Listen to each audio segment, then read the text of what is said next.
மேச ராசி நேயர்களுக்கு தமிழ் புத்தாண்டு என்ன மாதிரி மாற்றங்களை கொடுக்க போகுது? இந்த 2025 நடைபெறுகின்ற சித்திரை மாதம் ஆரம்பிக்கின்ற தமிழ் புத்தாண்டு ஸ்ரீ விஸ்வாசு வருஷம் உங்களுடைய வாழ்க்கையில என்னென்ன மாற்றங்களை கொடுக்க போகுது? கிரக ரீதியாக கிரகங்கள் எல்லாம் பார்த்துட்டோம். சோ மேச ராசிக்கு என்னென்ன மாற்றம்? மேசத்துக்கு வந்து பாத்தீங்கன்னா ஆக்சுவலா அந்த தமிழ் புத்தாண்டுக்கு அப்புறம் குரு பகவான் 3ஆம் இடத்துக்கு போறாரு. குரு பகவான் 3ஆம் இடத்துக்கு நகர்றாரு. அதே போல வந்து பாத்தீங்கன்னா ராகு பகவான் வந்து பாத்தீங்கன்னா 12ஆம் இடத்துல இருந்தவர் 11க்கு போறாரு. ஆல்ரெடி 11ஆம் இடத்துல இருந்த சனி பகவான் இப்ப தமிழ் புத்தாண்டு ஆரம்பிக்கும் போது 12க்கு வந்துட்டார். சோ இந்த 3 கிரகங்களுடைய அமைப்பு தான் மேசராசிக்கு மிகப்பெரிய ஒரு அங்கீகாரத்தை கொடுக்க போகுது, மிகப்பெரிய மாற்றத்தை கொடுக்க போகுது. இவ்வளவு நாட்களாக மேசராசிக்காரங்க ஒரு அழுத்தம், எதையுமே செய்ய முடியாத ஒரு தாட்ல இருந்துகிட்டு என்ன பண்ணலாம், இப்படி பண்ணலாம், பண்ணாமா வேண்டாமா, நம்ம பண்ணோம்னா ஏதாவது ஒரு பிரச்சனை மாட்டிக்கிறோமா. ஸோ இந்த அமைப்புலாம் அவங்களுக்கு கடந்த காலங்களில் நடந்துச்சு பார்த்தீங்களா. ஸோ இதை எதிர்த்து உடைக்கக்கூடிய ஆற்றல் மேசராசிக்காரங்களுக்கு இந்த தமிழ் புத்தாண்டுக்கு அப்புறம் உறுதியாக ஏற்பட போகுது. அதாவது பண புழக்க வழக்கங்கள் கொஞ்சம் நல்லா இருக்கும். கொடுத்த இடத்துல பணம் வரலைன்னா பணம் உங்களுக்கு கொஞ்சம் வருவதற்கு வாய்ப்பு உண்டு. பணம் சம்பந்தப்பட்ட விஷயங்களை லாக் ஆகி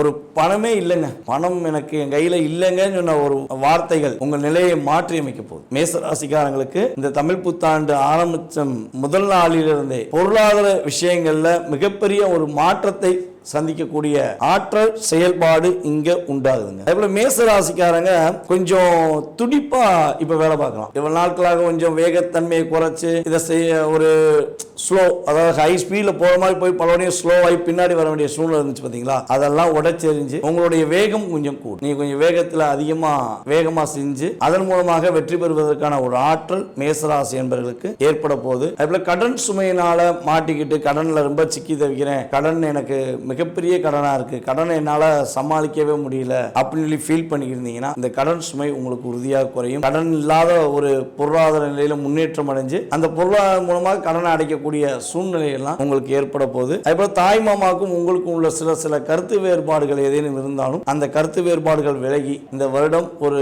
குடும்ப ஒற்றுமையை ஏற்படுத்தக்கூடிய ஒரு வருடமாக, அதே போல வந்து பாத்தீங்கன்னா உங்களுடைய தாய் வழி உறவுகள் உள்ள எந்தெந்த உறவுலாம் உங்களை பகைச்சு நீங்களாம் வேண்டாம் அப்படின்னு உங்களை விலகி போனாங்களோ அவங்கெல்லாம் உங்களை தேடி வந்து பேசுவதற்கான ஒரு ஆற்றல் உறுதியாக ஏற்பட போகிறது.